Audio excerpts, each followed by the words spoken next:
Hello there, and welcome to another episode of our Blender character tutorial series.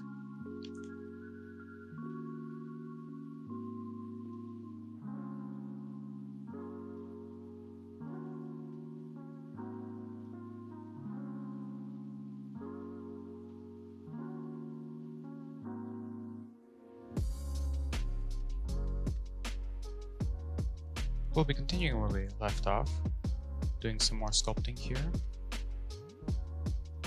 and fixing up things here and there.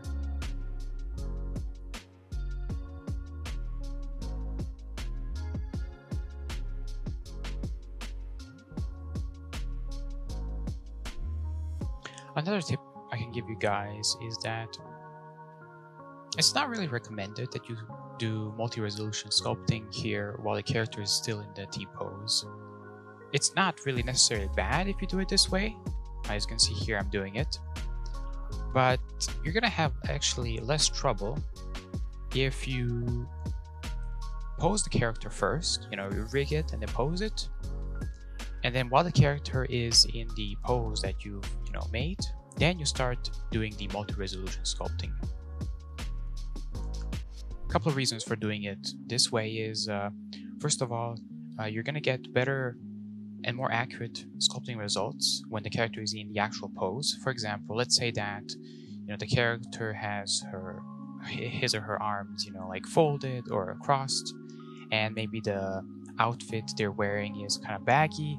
Well, while the character is in the pose, you can sculpt those creases more accurately as to how they're supposed to be in the actual pose. Because right now the character is in the T pose and I'm adding all these folds and creases, but those folds and creases might not make sense once you actually pose the character.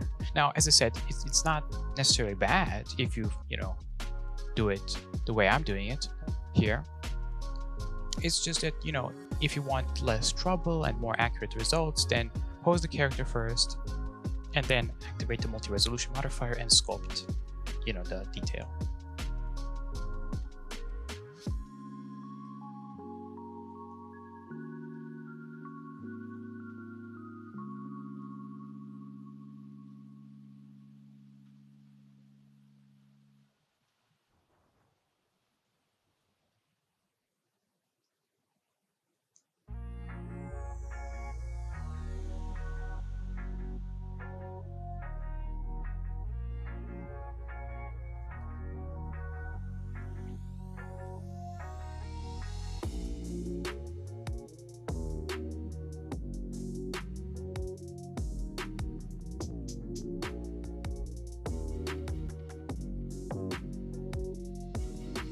I guess another reason why you would want to first pose the character and then start the multi-resolution sculpting is because if you want to use the multi-resolution modifier, you have to apply the mirror.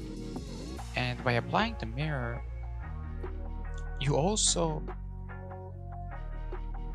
limit yourself when it comes to weight painting. And what I mean by that is, let's say that you have some weight painting issues, and if you apply the mirror, that means that you have to fix those weight painting issues manually on both sides.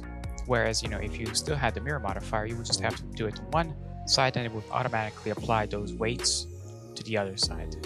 So I guess it's just another reason why you should pose it first and then do multi-resolution later on.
I guess we could talk about a little bit about creases and folds in outfits.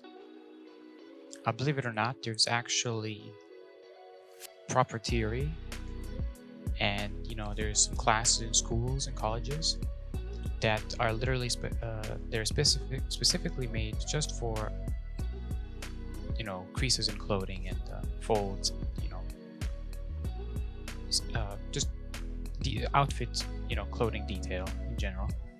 And there actually is rules that you kind of have to follow.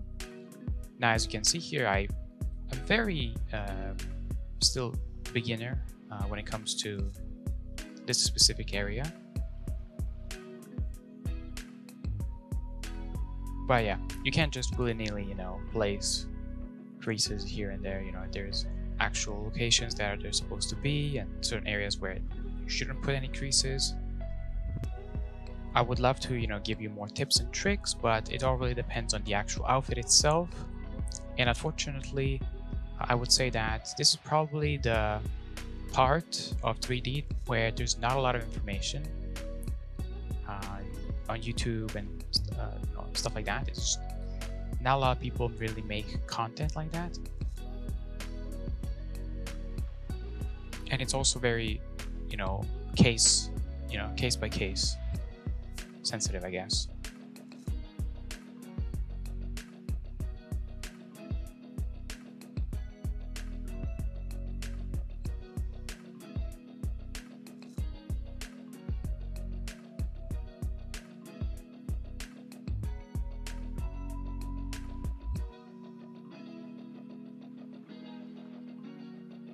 The best advice I can give you is just find real life photos, like specifically real life.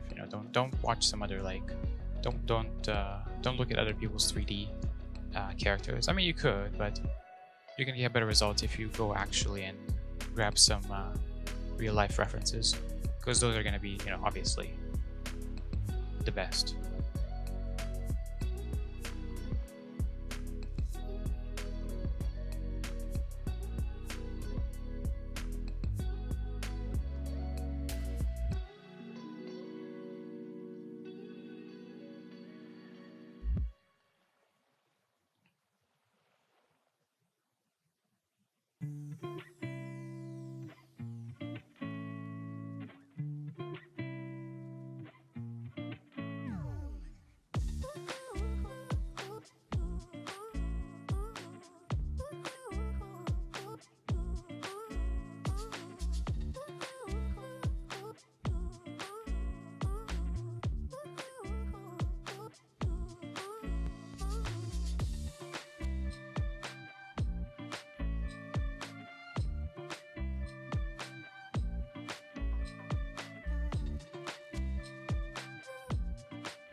As you can see here, I'm mainly using the crease brush to make these folds and creases, but I also recommend using the blobber brush. That will also give you really nice results. Just make sure that when you're using it that you set the size of the blobber brush to be very small.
There's nothing really more to be said.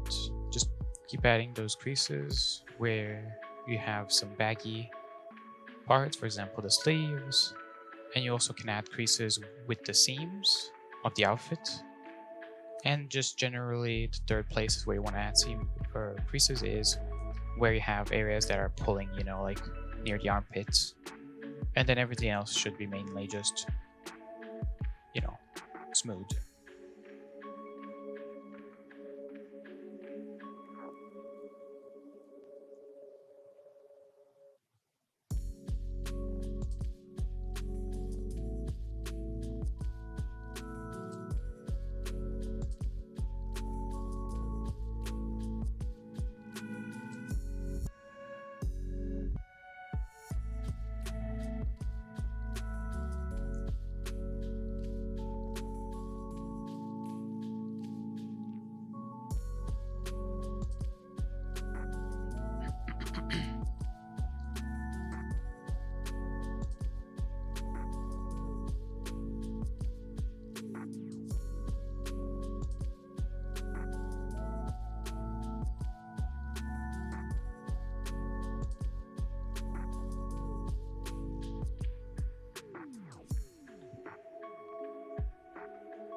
So here I'm just changing the actual fall off, experimenting with things, and I think I ended up with the sharp fall off as my final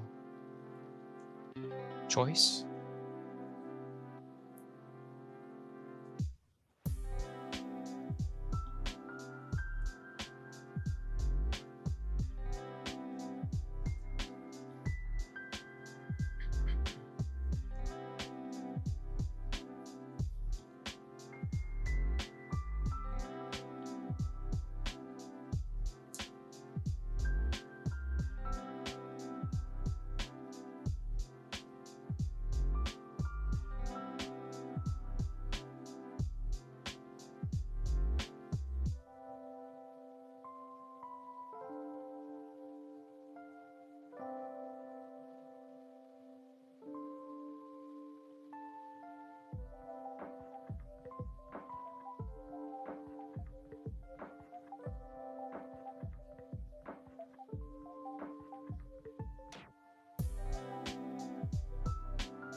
So here I'm making the straps for the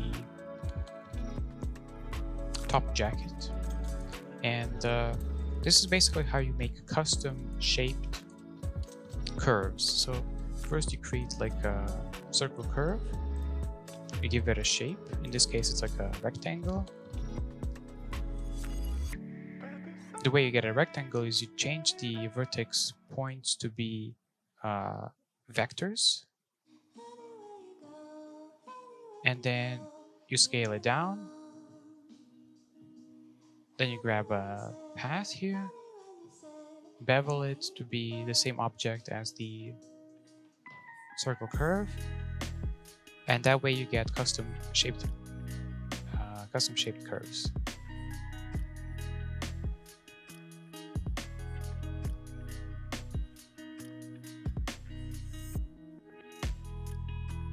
As you can see here, it's like a rectangle.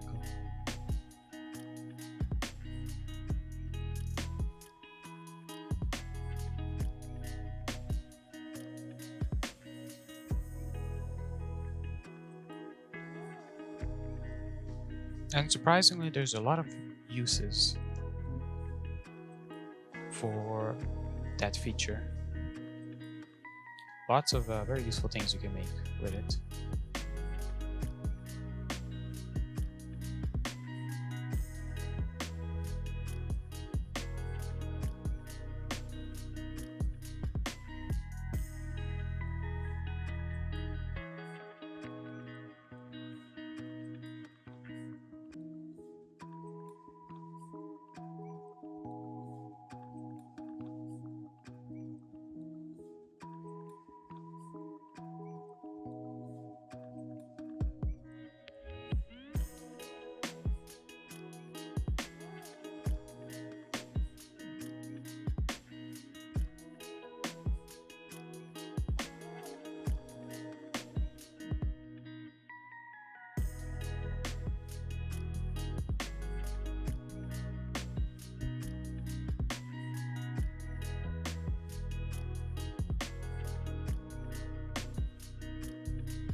So just a quick tip right here.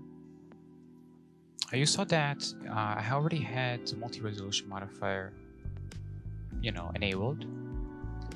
But then I went into edit mode and I added some loop cuts to the mesh. And the thing is, I really wouldn't recommend doing that in most cases. In let's go 90% of cases, I wouldn't recommend it. There are certain cases where you can do that. For example, I just did it there and it worked fine. But let's say that you sculpted a bunch with your multi-resolution modifier, and then you decided, you know what, I could go back into edit mode and add some more density, maybe add a little bit more loop cuts here and there, or maybe remove some loop cuts here and there. I wouldn't recommend that because it's going to ruin your progress in the multi-resolution modifier. As I said, in about 90% of cases. In this case, I didn't really make a lot of progress. I just added some folds here and there and creases. And luckily, when I added those loop cuts near the bottom, nothing really major broke. So I was lucky. But in a lot of cases, if you've done a lot of sculpting, it's definitely going to break something. So yeah, I would recommend that if you really have to add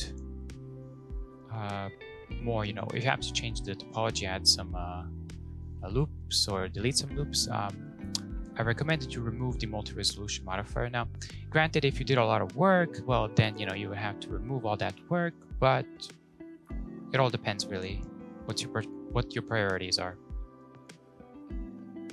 So yeah, just make sure that you have your topology set. You've double checked everything. The density, the loops, and everything, and then start sculpting with the multi-res modifier. Or who knows, maybe you'll get lucky and you will add some loops or remove some loops and nothing will break. If that's the case, well, congratulations, you were lucky.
And just remind you guys, throughout this whole process of making wrinkles and stuff, I'm always looking at references. I'm not just making these folds and creases just out of nowhere. Now I'm not saying that they're perfect. They're not, obviously, but at least they're better if I follow the reference than if I just randomly start putting creases and folds, wrinkles and stuff just randomly. So yeah, keep that in mind. Reference is your best friend.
I guess another tip I can give you guys, I don't know if I already mentioned this or not, but it has to do with optimizing your scene, your Blender scene. So let's say that you maybe have like a weaker computer, or maybe you have a pretty strong piece of computer, but you're sculpting a lot of things on your character. Maybe you have a bunch of pieces for your outfit and they're all sculpted, they're all high poly, maybe multi-resolution everywhere. What I do recommend is that you work, one piece at a time, obviously, and then when you're done with that piece, you on the multi-resolution modifier, there's two buttons. One is like a camera, and the other one is like a monitor. The one on the left, the monitor one, just click on it to disable it, and this will disable the multi-resolution modifier on the actual viewport, basically making it so that your scene is more optimized, it's less laggy, and you're able to work, freely without any issues. I see a lot of people who are maybe like new to Blender. They start sculpting, adding a bunch of stuff, and then, at a certain point, very quickly, they just complain that, oh my god, Blender is laggy, I can't work with this is unworkable, like, and stuff like that. And I'm like, well, yeah, of course, you have a bunch of modifiers that, well, you don't really need right now. Just so make sure that, whenever you're working on something, you finish, working it, disable the modifier. It's still there, don't worry, you didn't lose anything. It's just invisible, basically. So Blender doesn't have to, calculate it every time. Basically, the thing is, the way Blender works is, well, I think this is how it works. Don't quote me on this. But whenever you move the camera in the viewport, literally every time you move it, Blender has to recalculate all the meshes, all the modifiers, basically everything it's in the scene, it has to recalculate it because you're looking at it at a different angle. And obviously, most of the time, that's very fast. It just does it instantaneously. But when you have multiple millions of vertices, well, then it starts becoming a little bit more slowish, and it becomes laggy. And not only when you move the camera, but also every time you make a stroke with your sculpt brush, whenever you do anything, really, it has to recalculate. So yeah, keep that in mind, and just make sure that if you maybe have a weaker computer, to keep your Blender scene optimized and so it can run smoothly.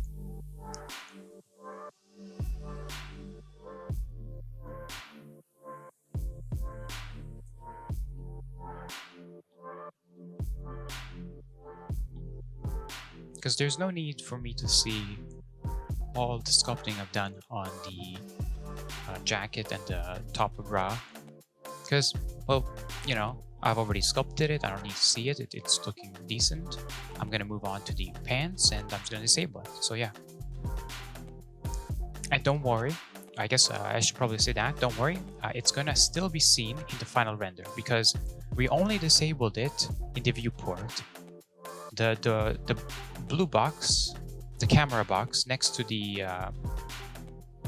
monitor is still blue. That means it's still enabled for the render, but it's disabled for the viewport right now.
So here I'm going to adjust the camera. If you press in the end menu, in the view tab, there's a checkbox that says viewport to camera or camera to viewport. And basically that allows you to move the camera alongside with the viewport. Here I'm just demonstrating the lights and the camera being parented to the empty. Here I'm just changing some settings, preparing for the final render.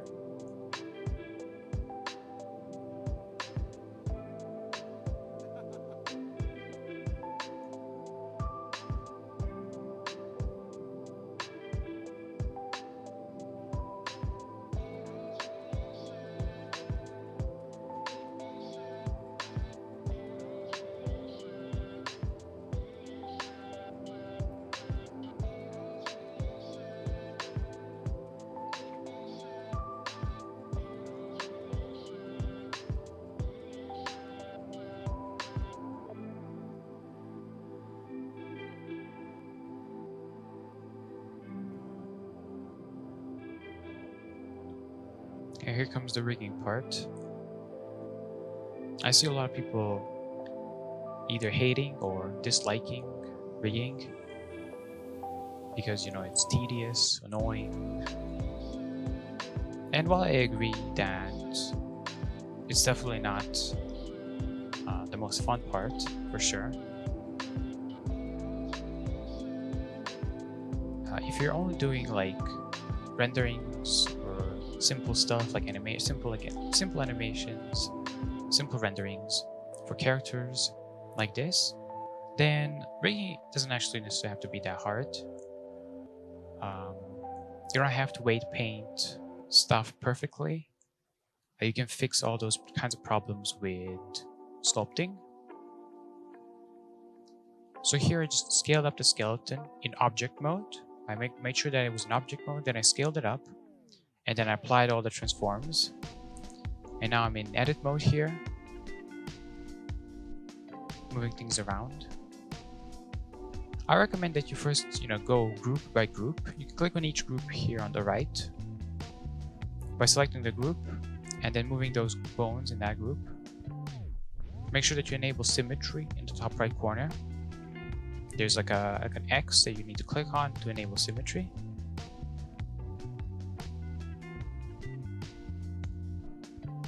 Now there are specific ways you're supposed to put the bones in the Rigify rig. By the way, I'm using the Rigify add-on.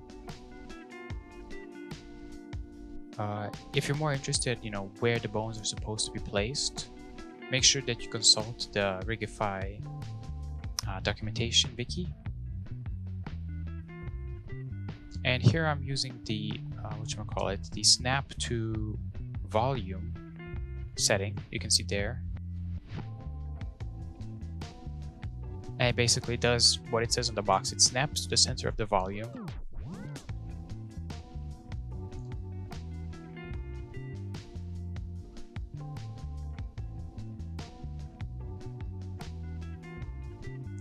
I also recommend that you disable all the outfit pieces and you just have the body when you're doing this. Don't do it like I'm doing it here. Make sure that you disable all the outfit pieces and you only have the body there. It's gonna make your life much easier. Also here, I made a mistake while rigging the character. You see the neck in this rig has two bones, and those two bones both need to be at the neck area, but currently there's only one. It's not really a big deal, as you will see, but just don't make the same mistake as I did.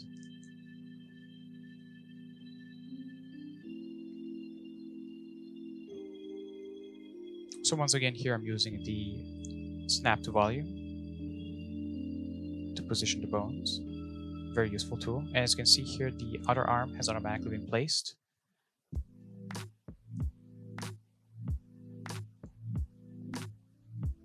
Another tip I can give you guys, I didn't actually do it here on the character, but another tip I can give you guys is that make sure that the bones for the legs and arms are straight. As you can see here, my character, they're not really straight. And when I'm saying straight, I don't mean in this view. In this view, they're supposed to be like this. But in the front view, they need to be straight. You see this view right here in the front of the graphic view? They were not straight for a second. Now, it's not really a big deal if they're not. It's just that if you make them straight, then you're going to have less trouble later on. If they're not straight, well, that's also fine. But yeah, in the side view, you definitely want the knee bone to be forward a little bit, so that Rigify knows in which way to bend the legs.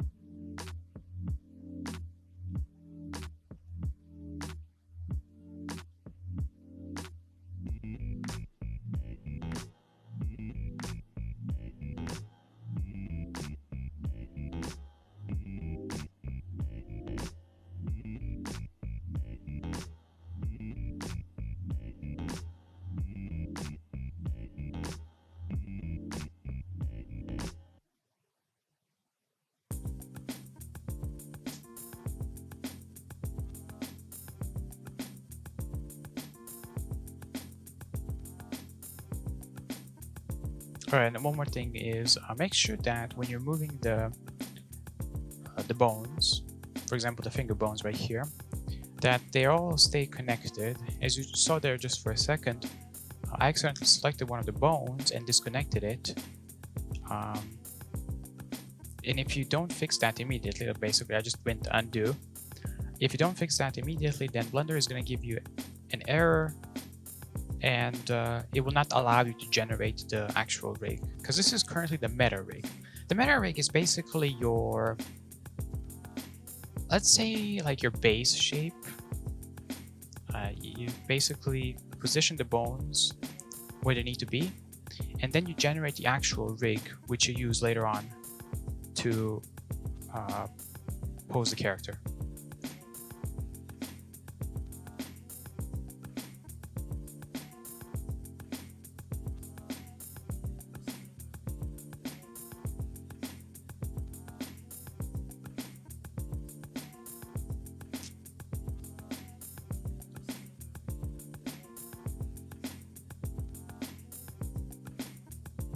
So here I'm moving the bones.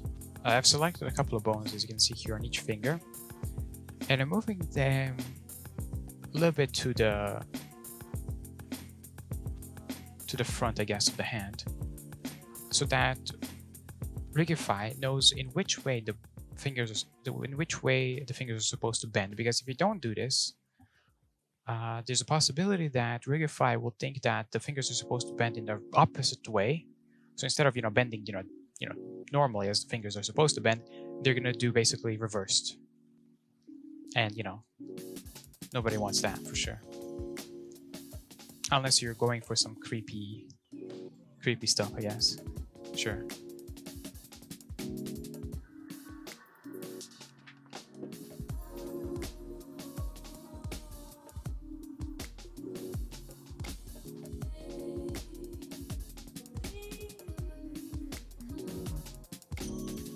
So as you saw there's a button at the bottom that says generate rig. You just click on that, and then you get this actual rig, and then you can hide the meta rig. Don't delete it, because you might need it later on.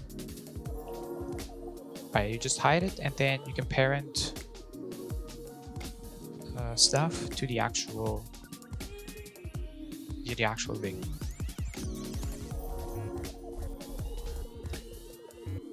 So you can press Control Tab to enter pose mode while the rig is selected, and then you can click on individual bones to test them out. I recommend that as soon as you generate the rig, you parent it and you just test it out.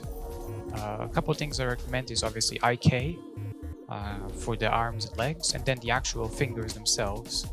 Those are the first two things that I test to make sure that, because those are usually the things that fail the most when it comes to generating.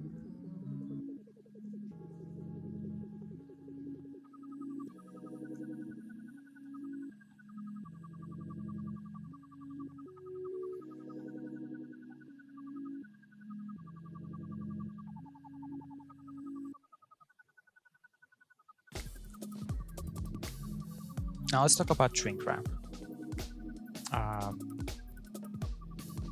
I see a lot of people saying that you cannot use shrink wrap modifier and rig together. You can. You can actually. You can. But it's a little bit finicky, and most people don't seem to really want to deal with the hassle.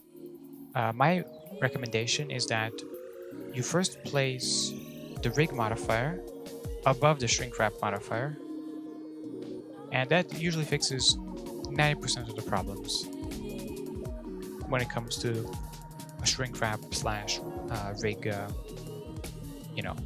coexistence, I guess, if you want to use them together. Now, if that doesn't fix the problem, then you might want to apply the shrink wrap modifier before rigging it.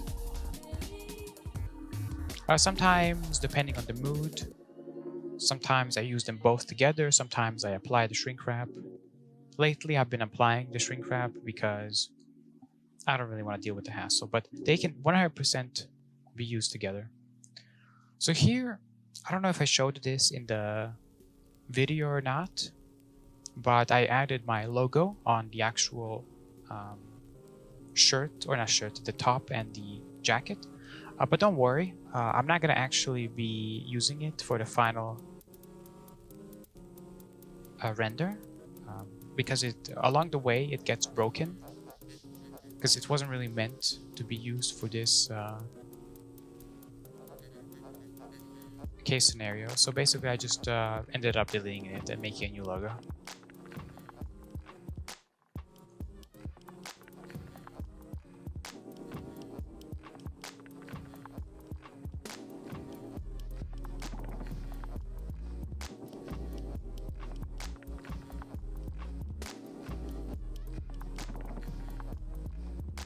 So what I'm doing here is I'm just applying certain modifiers and then adding the mirror modifier again.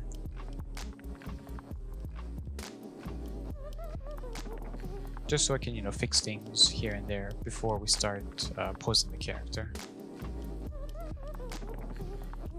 Another thing that we need to talk about is the skin modifier and rigging / posing. The skin modifier does not work with the rig. You have to apply it and then calculate the weights again. Or just give it automatic weights.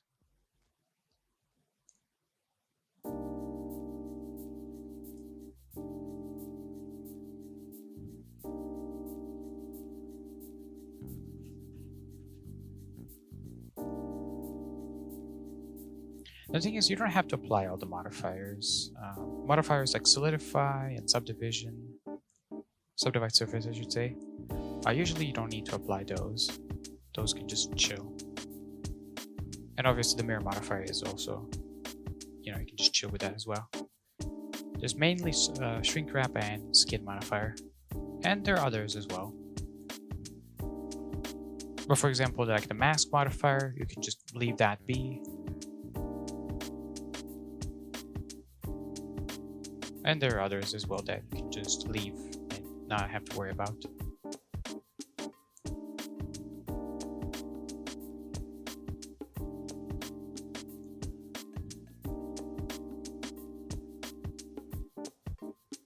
My recommendation is just try to, leave them be, and then if they break, apply them. And then if they're good, well, just, leave them be.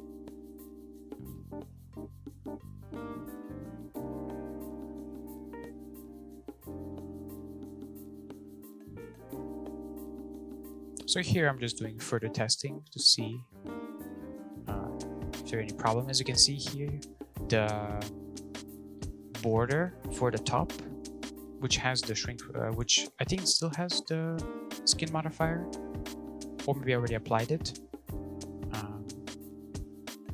is broken. Don't forget that if you apply the skin modifier, you have to recalculate the weights for that mesh again.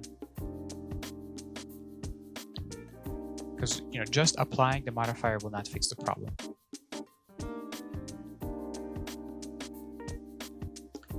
Now let's talk about the hair and the eyes and the brows and the eyelashes. When it comes to those parts, instead of converting the hair, which is curved, into the mesh, because you can't really weight paint curves. Instead of converting them into curves, I recommend that you or instead of converting them into a mesh, I just recommend that you parent them to a single bone, for example, the head bone, and that way you don't have to worry about converting them and then weight painting them and stuff like that. Now, if you want like hair physics, well, that's a different story. Then you have to actually weight paint that kind of stuff.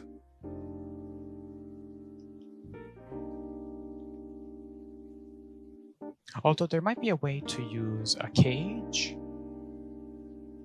and still have it be a curve. I've never really tested it out, so yeah. So the way you parent meshes or a mesh to a bone is you first select in the bottom right corner on the group list for the skeleton. You click on that group if you're using Rigify. Then you enter pose mode. You click on a bone at the top, which is the head bone. You press Ctrl P and then you parent it to the bone. There's like a menu and it says to bone, and you click on that. And obviously make sure that you selected all the the curves for the hair, and also the eyeballs and the eyelashes and the brows as well. And as you can see here, I'm still using curves for my hair, but they're parented to a bone, and they work fine.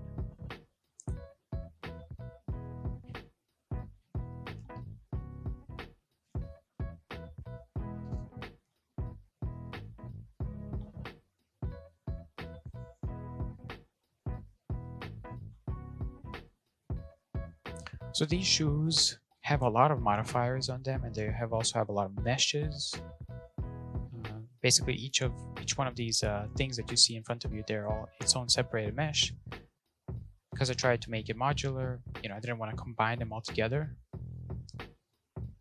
So I have to go through each one of them and check to see if they have any modifiers that I need to apply. And this takes a couple of minutes. I'm also trying to optimize certain things, so I'm lowering the subdivision levels.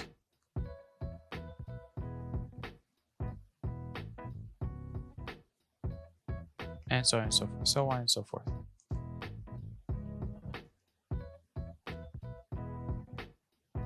I guess while we're talking about modifiers, they're great. They allow you to make a lot of procedural stuff. They also allow you to have a lot of non-destructive workflow. For example, multi-resolution modifier is a perfect example. You can just add detail without worrying about your base mesh. You can just always, delete the multi-resolution modifier and your base mesh will stay the same, just like you started with. But now, the downside of them is that when you go to render, for example, the character, and it has a bunch of modifiers on the body, on the outfit, on the shoes, and there's a buttload of modifiers. Well, Blender has to calculate them, all of them, during the render, and that can make it so that your render takes a really long time. So how do we, fix that? Well, my recommendation is that if you're having really long render times and you want to make them take less time, so make sure you back up your file, your blend file. Make a couple of backups even if you want, and then I recommend that you select all the meshes in the scene, and then right click and then convert them to mesh. So this will basically apply all the modifiers it will apply everything basically. It will just convert them into meshes. They will not have any like modifiers, and this will speed up your render times by a lot. Just it's crazy how fast it would be.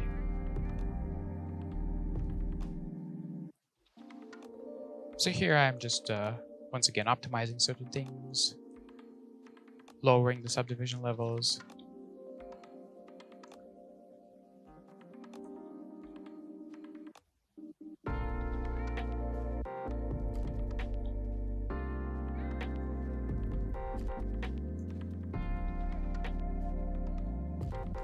Yes, one more part that I forgot is that the Boolean modifier does not work with rigging. Well, technically speaking, it does if you do it properly.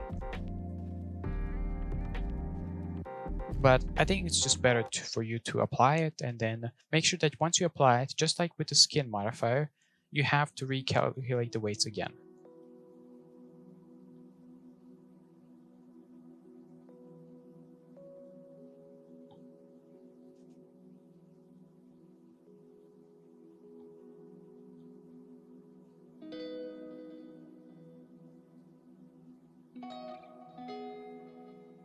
Now let's talk about the order of the modifiers.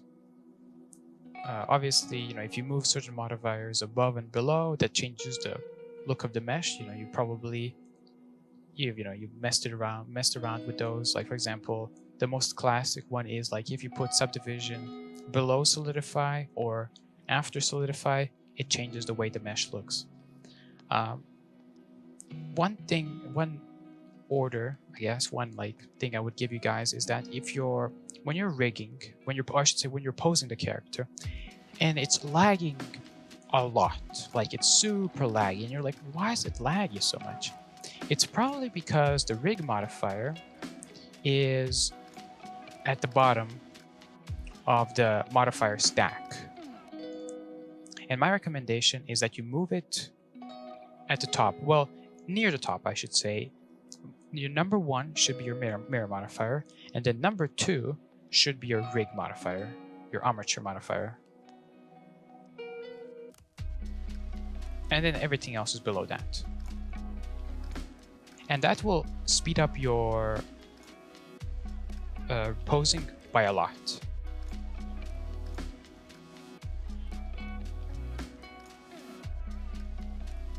Because the thing is, if your armature modifier is, let's say you have subdivision, you have mirror and then subdivision and then armature, and you have like subdivision level 4, for example. Well, the way Blender works is that it will mirror it, then it will subdivide it, times 4, and then it will try to move that subdivided mesh, by 4 when you're posing your character, and that causes a lot of lag. But think of it this way: if you move the armature modifier above the subdivision, then it will pose the character first and then subdivide it, that will make it so that there's a lot less lag.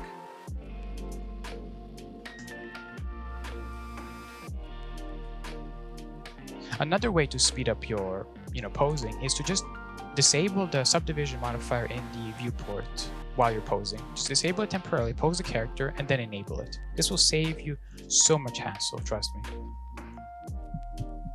Now let's talk about right here what's happening with what I'm doing.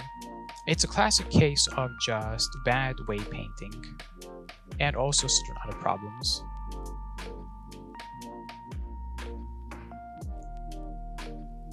Let's see if I fix them. Yeah, so that's just bad weight painting.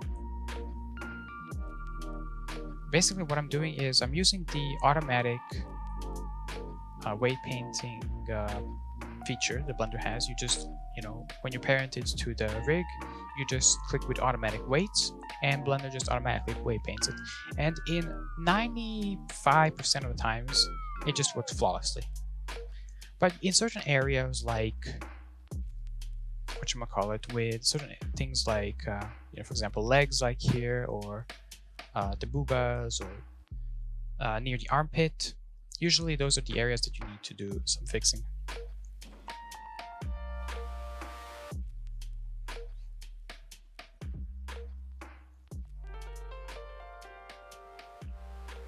So here I was just confused what the problem was, but later on I realized, oh wait, yeah, it's just weight painting.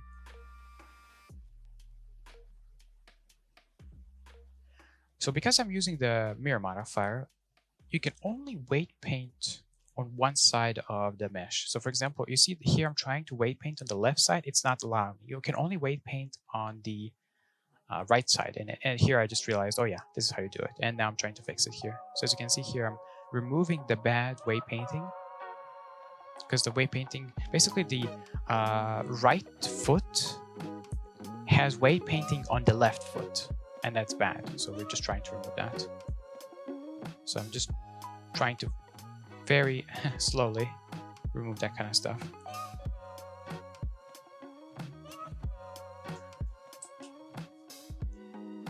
And as you can see here, I'm fixing it slowly.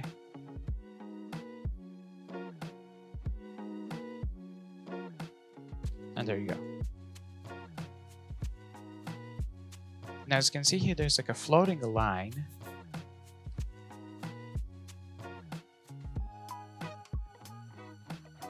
Going from the middle, and that's once again, same thing, bad weight painting.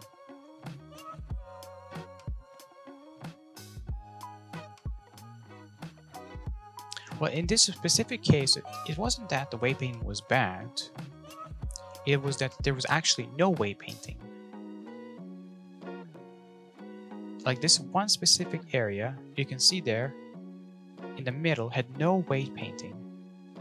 So we needed to actually add some weight painting. And so as you can see here, I'm just adding more weight painting. Sometimes in certain cases, Blender just doesn't add any weight painting, or you make some kind of dumb mistake and you don't add it, and you know, you got problems like that.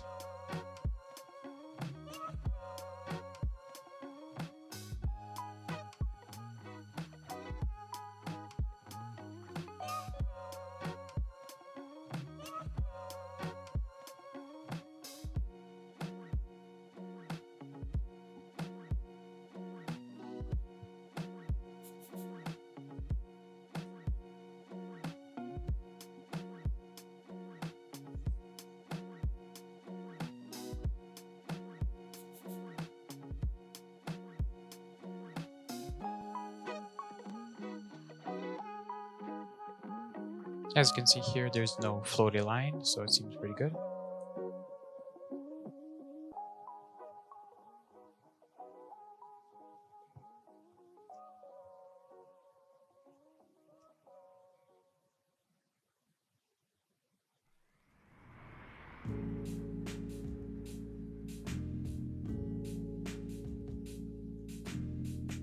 I was just double checking the armpit area, because that's usually one of the problematic areas that needs to be fixed. But I think this time around I didn't really I didn't really spend too much time in that area, because the pose that I was going to go for didn't really have the arms raised up, so I didn't really need to fix it too much. Because once again, this character is not going to be in a video game. This character is not going to be like in an animation. It's just going to be a simple pose, so it doesn't need to have perfect weight painting. Now obviously, if you're doing a game character, if you're doing like an animation, then yeah, you have to be way more careful when it comes to topology. That's number one. And then weight painting. And then you also have to deal with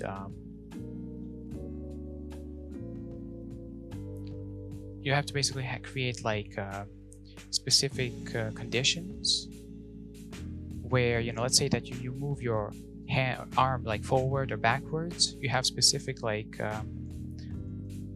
shape keys that activate if those conditions have been, you know, applied.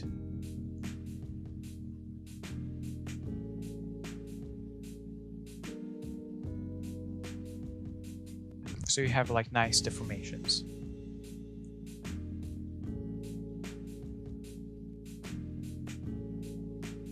But once again, I personally don't really need that kind of stuff for my work. So I just, well, don't bother. Here I'm just scaling down the fingers. You just click on the fingers and you press S to scale them down, and they basically just close like that. Make sure that you have individual origins enabled so that they all individually like scale on themselves. And mainly what I'm doing here is just I'm doing some basic testing, creating some weird poses. So I can see, for example, you can see there that you see the skin modifier has not been applied, and it needs to be applied because it doesn't work with rigging. Maybe there's a way, if you know, tell me, down in the comments. Yo, denRubi, you're wrong. Skin modifier does work. You just need to do this and that. And I'm like, okay, sure, dude. Yeah, I'll do it. So yeah. This is also, I guess, I didn't really mention it up until this point, but feel free to tell me what I'm doing wrong. If you have any tips, tricks, feel free to tell it down in the comments. Not just for me, but for other people who are watching this video, because I might miss something, and if you think I missed it, just tell me, and tell everybody else as well.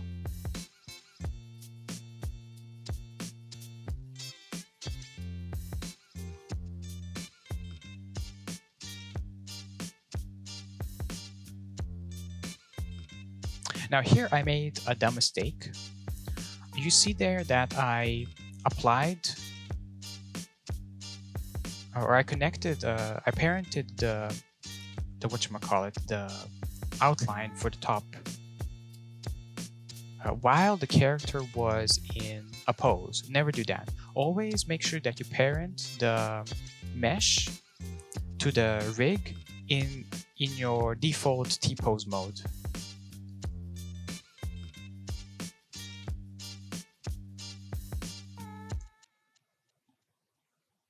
This is highly like a big mistake that I made. Obviously later on I fixed it, but yeah, I was wondering like, oh, why what did I do wrong? Everything seems good. Well, why does this look so bad?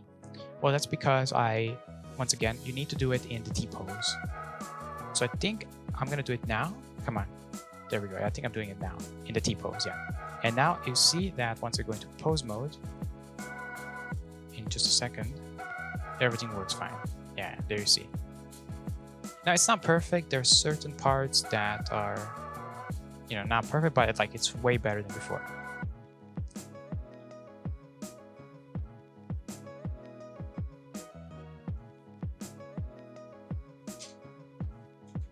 So just make sure that you connect your meshes in rest pose while you're in the rest pose, and not while you're in the actual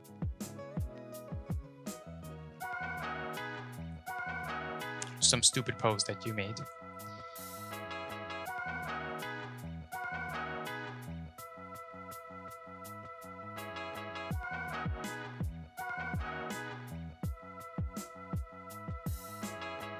So here I'm just changing the IK stretch. It's basically what it says on the box. By default, yeah, you can see here, if you don't disable it, your limbs will stretch. And then if you put it to 0, or aka disable it, then they will not stretch. I don't know why by default they are enabled like that. Most characters don't really have stretchable limbs. Like if you're making some kind of like, what's the dude from the Fantastic Four? Like he's not Elastic Man. He's like, well, most characters don't have elastic limbs.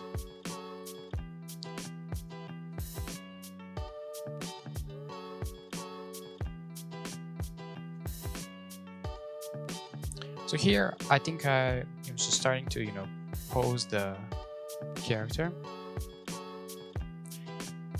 And I noticed some problems with the actual logo. And I think I just deleted it. Yeah, it's gone. Because it just took too much work, and and the logo itself was not really optimized for this kind of thing, so decided to just delete it and make a new logo. So I'm going for the classic, simple pose with crossed legs. Everybody does crossed legs. It's simple, easy to make. And then the arms are just on hips. Like the most basic pose. Some people might think, oh, that's lazy, that's basic, that's I want to make something interesting and cool. And yeah, sure, we all want to make that kind of stuff, right? But if you're doing your first character or maybe even second character, it doesn't matter. Just keep it simple. No need to make it complicated. I know a lot of people who try to make it complicated. They're ambitious, and there's nothing wrong with being ambitious. But the problem they end up having is that they're overwhelmed, and they try super hard to make it work. And guess what? At the end, they lose that focus. They lose that ambition. They get disheartened, and they end up losing the motivation and just stop working on it. So if you have any questions about rigging, it's mostly just clicking on the bone and then pressing R to rotate, pressing G to move, pressing S to scale. Certain bones can be scaled, certain bones cannot be scaled, and same thing goes for the rotation. Certain bones can be rotated, certain bones cannot be rotated, and stuff. You can just experiment, try it out. Most of that stuff is just very intuitive. You can make the boobas bigger, you can move them down or up or forward. Also, as you saw there at the back, there was some weight painting issues, but I'll fix that later on. So yeah, we're nearing the end of the video here. Thank you guys for watching, and we'll continue next time. Bye bye.